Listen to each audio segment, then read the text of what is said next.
Salut tout le monde, ça fait longtemps que je suis pas venue et en fait je me fais chier à la maison. J'essaie d'apprendre des trucs mais j'avais envie de faire une petite vidéo. L'autre jour je traînais sur mon YouTube et il y a une vidéo qui bizarrement tourne toujours, je ne sais pas pourquoi. Enfin bon, je me dis que les gens ils recherchent ça en fait, c'est surtout ça. Et je l'ai postée en 2017, c'était comment partir à l'étranger sans parler anglais. Et du coup je me suis dit que pourquoi pas la refaire maintenant après 5 ans en Australie.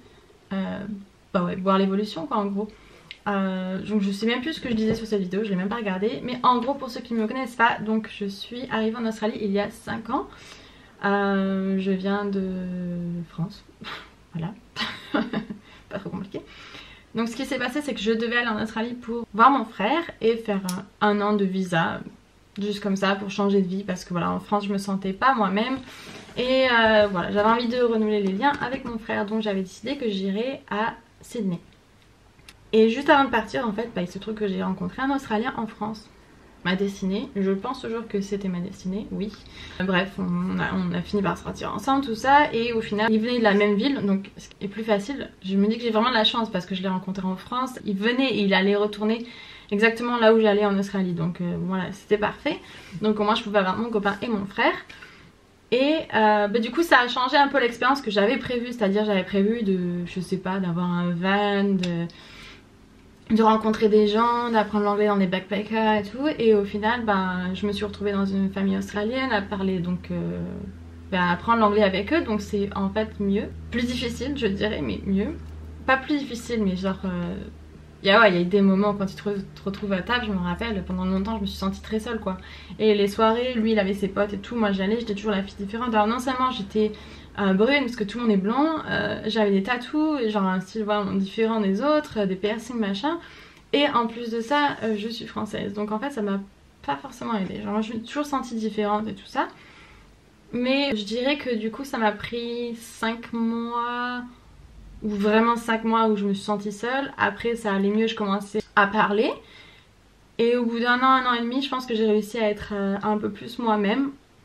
Et là, là maintenant, voilà, easy peasy. Là maintenant je pense pas, je parle. Donc du coup j'ai changé plusieurs fois de taf. Mon dernier travail que j'ai fait c'était il y a quelques mois, mais du coup je l'ai perdu à cause du virus. Mais ouais c'était un autre taf, donc du coup j'avais que des Australiens, parce que l'autre travail avant c'était dans un restaurant, donc il y avait beaucoup plus de gens qui venaient de partout d'ailleurs.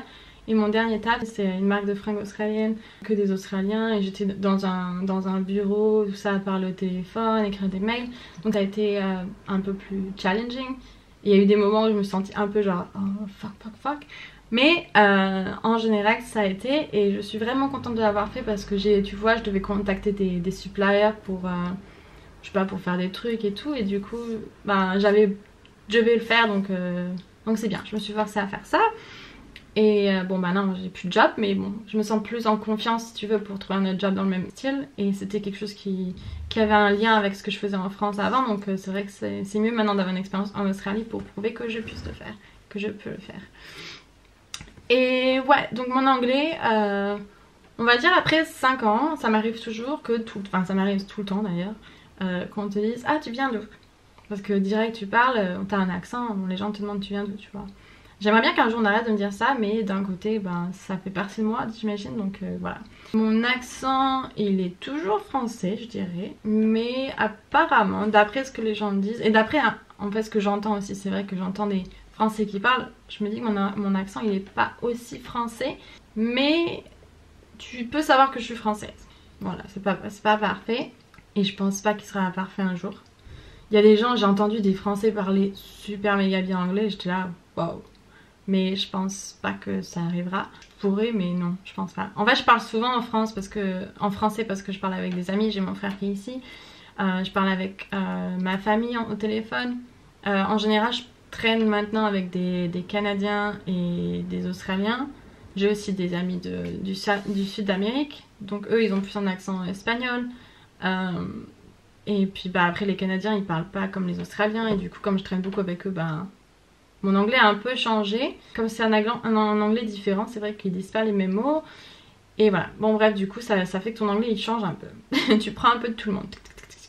Mais en règle générale j'ai pas vraiment de problème. Après cela dit, c'est juste mon expérience. Je sais pas si vous serez des super méga forts, mais ça m'arrive toujours. Enfin ça m'arrive franchement toutes les semaines avec mon copain ou au travail que Il y a des mots que j'arrive pas à prononcer ou je sais pas comment on les prononce et en fait je demande à ce qu'on me les fasse répéter et j'essaie de les répéter tout le temps. Donc mon copain il est toujours là, répète, répète, encore, genre 10 times, tu vois, genre 10 fois. J'ai bon, je sais comment on dit non, il me dit répète, répète, répète. Et il me dit que c'est la seule façon de moi de... Après je pense que c'est vrai. Que c'est la seule façon de t'améliorer, si tu répètes les mots que tu sais pas les dire, tu les répètes bien. Mais c'est difficile franchement des fois, c'est chiant parce que t'as l'air toujours teubé. En fait c'est ça, t'as l'air teubé. Genre tu parles sérieusement et on va dire un truc et toi t'es là... Et on te regarde genre... Et c'est super chiant et je me dis est-ce qu'un jour ça va s'arrêter. Après il faut relativiser, si ça vous arrive ne déprimez pas. C'est juste que vous faites l'effort de parler deux langues. Voilà, vous avez votre cerveau, il peut pas tac tac tac tac tac. Eux ils se foutent de votre gueule mais en vrai ils savent pas parler quelque chose d'autre tu vois. Et s'ils essaient de parler français c'est une catastrophe. Donc en fait on se fout de votre gueule. Mais rappelez-vous que en fait vous êtes plus fort qu'eux. Ça c'est vraiment un message très important. Des fois c'est vrai que t'as tendance à déprimer tout de suite. Surtout quand tu viens juste d'arriver, je pense que les premières années, et si t'es tout seul, t'as vite fait de te déprimer un petit peu et de te remettre en question sur ton anglais et t'as peur. Et en fait ce qui se passe c'est que t'as peur de demander des trucs, t'oses pas faire des choses parce que ton anglais. Et en fait la meilleure façon d'aller au-dessus de ça c'est d'affronter ta peur en fait. Parce qu'il y a que comme ça que tu vas améliorer ton anglais. Et surtout essaie de te forcer tu vois. Et j'ai remarqué que... Enfin j'ai remarqué, c'est juste un fait que en gros en français on dit pas les H et on dit les R. Et ça c'est deux trucs que tu vas savoir si c'est un français ou pas qui parle. Faut pas dire les R, jamais dire les R, tu dois pas les entendre. Et tu dois entendre les H. C'est très chiant. Je déteste les H. Je les déteste. Ouais, ça m'arrive toujours genre... je sais pas. Home. Ouais, en français on dirait home. Home? Home. I'm going home. Home. Et les R, genre je prends souvent comme exemple service, qui est le même mot en anglais qu'en français. Bah tu vas le dire service. Service. Ton R, tu l'entends pas. Le service, tu le... Hop. Et en vrai c'est vachement mieux. Le problème c'est qu'après quand tu switches et que tu parles anglais et tu passes à français, les R ils te niquent la gorge. Bon c'est pas très bien parlé, je suis désolée. Mais c'est vrai que ça te fait mal à la gorge. Et c'est horrible, je me rappelle quand je suis rentrée en France l'été dernier, je me suis engueulée avec ma mère et j'avais la gorge en feu. Je me disais en fait ça me saoule de parler français aussi. Et j'étais trop énervée. Oh là là. Mais oh... Non, j'aime pas. Après c'est chiant, si je force trop mon anglais, je vais avoir soif. Si je parle trop français, je vais avoir mal à la gorge. Donc en fait, je me suis rendu compte, après 5 ans, il n'y a pas de solution. Je serai jamais 100% content. Je ne peux pas écrire français, mais mon anglais n'est pas non plus parfait. Et c'est comme mes vidéos, tu vois, genre je parle en français, mais j'aimerais aussi faire des vidéos en anglais. Mais en fait mon anglais est tellement... Je me sens pas à l'aise et j'ai l'impression que je parle comme une teubée. Et en plus je parle vite donc je peux même pas éditer mes vidéos parce que je parle tellement vite que je suis là, je peux pas faire de coupure. Donc c'est super chiant. Du coup j'ai confiance en moi, ça va quand je parle et tout, il n'y a pas de problème. Mais c'est vrai que même après 5 ans je suis pas à 100% sûre tu vois, genre, enfin pas sûre mais genre j'hésite toujours, il y a des mots que je sais pas dire. Et je voulais vous le dire parce que je pense que... Enfin je pense que j'aurais été contente de voir les vidéos de quelqu'un qui m'aurait dit ça.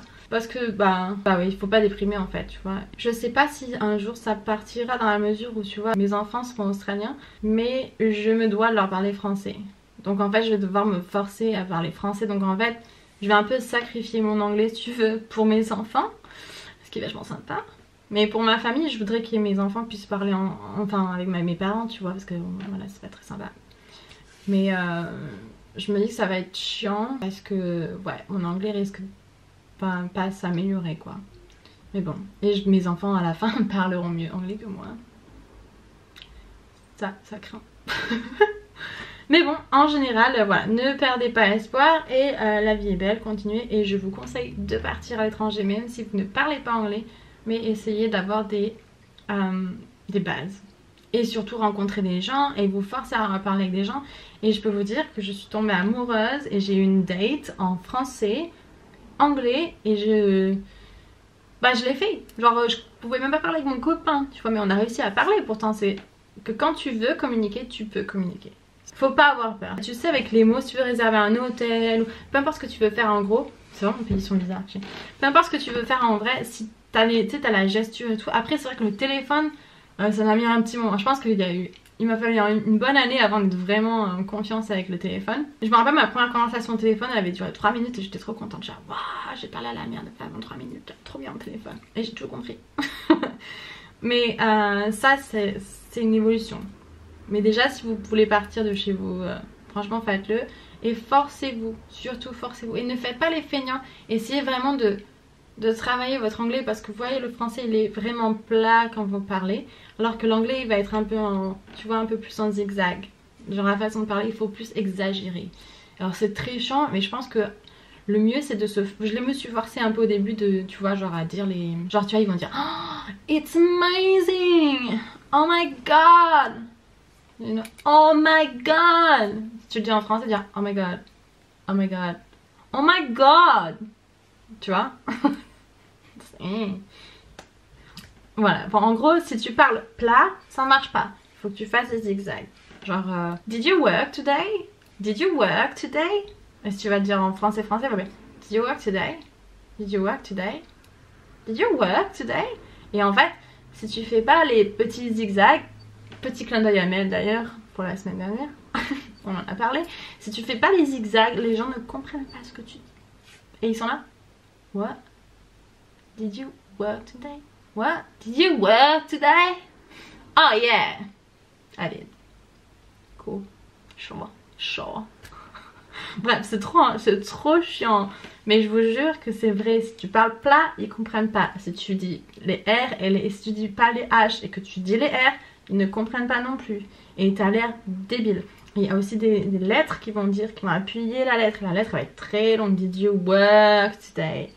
Would you like a bag? Alors après, je sais pas si c'est parce que les Australiens ou les Anglais en général, j'ai remarqué que surtout les Australiens font ça. Ça c'est des petits trucs que ça vient avec le temps. Tu te retrouveras dans des situations à la con, tu n'auras pas confiance en toi. Tu vas avoir l'impression que t'es complètement débile quand tu répètes des mots, tu sais, des mots simples.